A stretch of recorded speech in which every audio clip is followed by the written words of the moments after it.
o processo, tá, etc. Tá bom, sim, para nós compreender como é o processo, tá, depois que o povo vota. Então, isso é evitar, não, a discussão se queda, a discussão tá bom, sano, para evitar que um outro normal, a pessoa, bom, você sabe preciso como o sistema tem cada outro, para se não botar participar da discussão, botar se naturalmente com o conhecimento do sistema.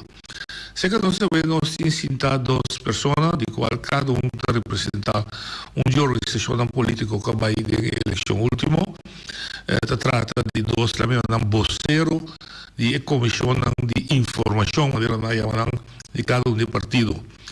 Não está militante está Dudley Weatherford e manager de Partido Democrata, que é também isso aqui que está sendo, e manager nós temos Anthony Weber Gravenhorst, que parte do vocero de Comissão de Informação de MBT1.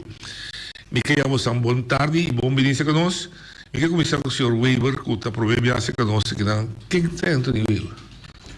Bom tarde e feliz tarde para todos os ouvintes que estão conosco. Anthony Weber, Tony Weber, então me estou aqui tem o honor de servir como vocero do partido M21. Bota aqui